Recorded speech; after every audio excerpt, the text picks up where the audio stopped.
So a few questions. Do I look like someone who has a disability? Or someone who is going through mental illness? Would you have known that I am severely sight impaired if I hadn't have told you just then? You wouldn't have assumed any of those things that I have just pointed out, and this is why I have struggled. I've struggled because these are invisible illnesses, and how the hell are people meant to help me if I don't speak up and tell them? I am registered severely sight impaired, which comes under blind, which comes under disabled.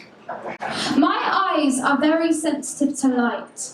I have poor peripheral vision, which is side vision, poor central vision, poor depth perception, colour blindness, night blindness, and gradual deterioration of vision. My condition is called Cone Dystrophy. Close your eyes, and when you open them, imagine a grainy filter, a dusty lens, a fuzzy image, a distorted perspective of the world.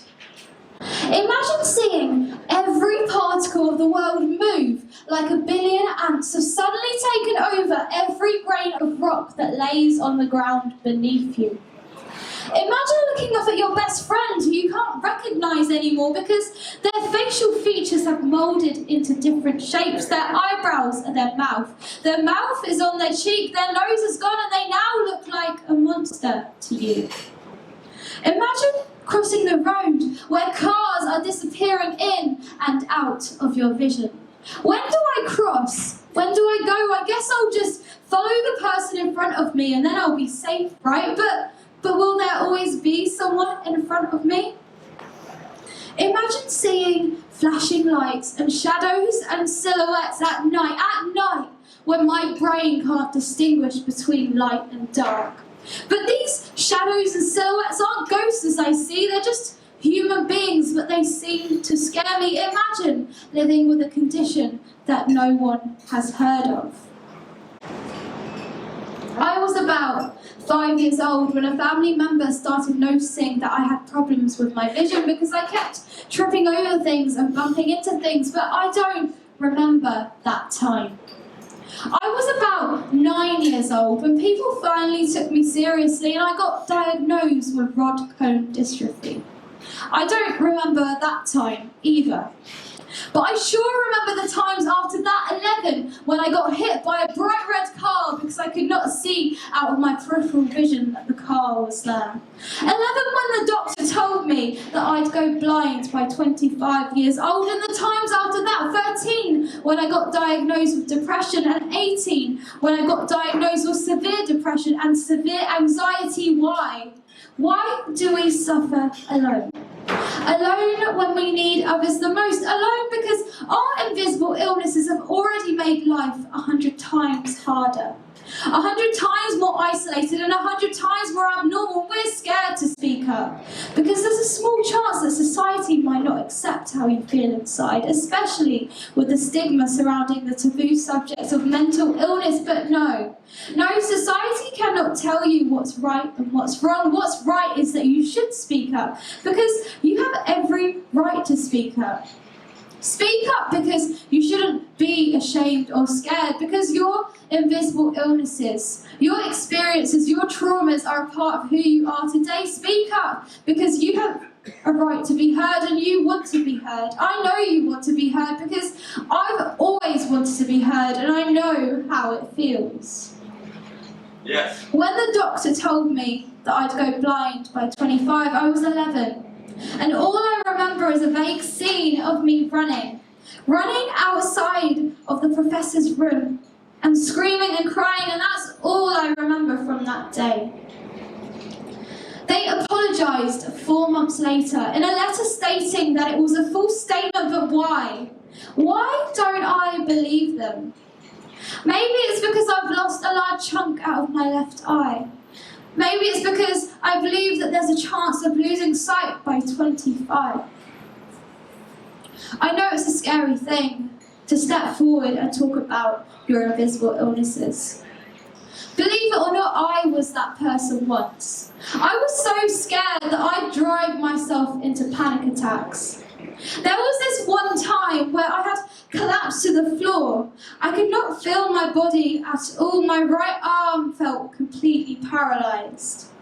I could not breathe properly weeks beforehand. I could not speak, later screaming words that I did not mean. And my head dropped. It weighed a ton. My head weighed a ton of thoughts that were left unsaid. My head weighed a ton of thoughts that were left unsaid from things that I could not forget. My head weighed a ton. I didn't know what anxiety was. I didn't know what depression was. I didn't know anyone who had my condition, and I didn't know who to speak to. But in my experience, I found that there are people out there, whether that's through friends or family or professionals, or different kinds of therapies. Every individual heals in a different way. It's just a matter of perseverance and trial and error before you find out what way works best for you. My whole perspective changed when I saw a 20-minute clip on YouTube of a motivational speaker called Miles Hilton, who happened to have a similar condition to me.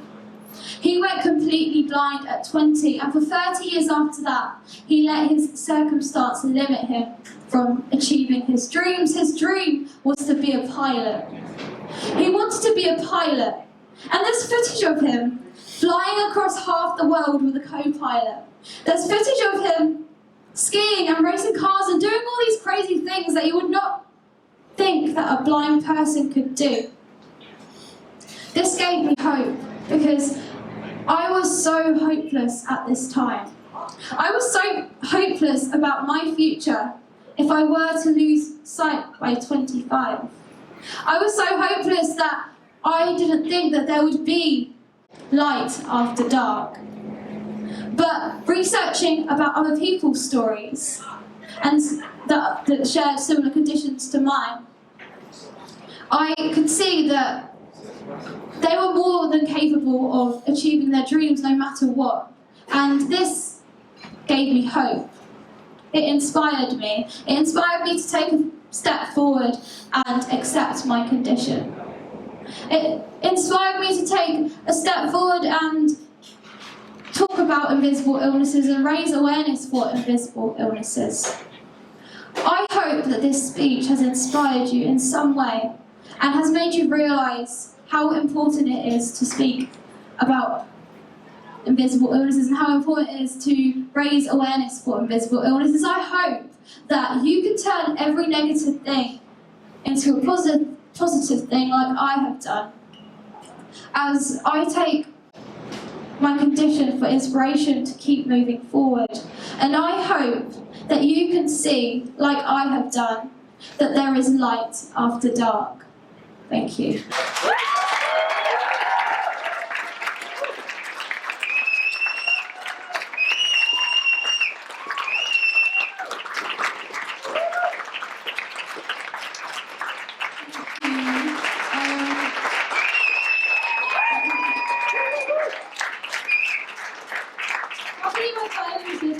Because that took a lot of guts, obviously. I'd been practicing that for months and months in my room, and yes, I'm proud of myself for finally doing it. Yeah. And my aim is to obviously raise awareness for invisible illnesses and influence people who are suffering with an invisible illness to step forward and talk about it, as it's not a subject we are educated on unless we experience it, or unless a loved one goes through it. Sad, but yeah, I'm taking a step forward and doing that, so please take a step forward and do that as well. So another little spoken word poem kind of thing is up next. My friend Liberty, don't know where she is, come out, wherever you are. Go on Liberty, you can do this. Look at that.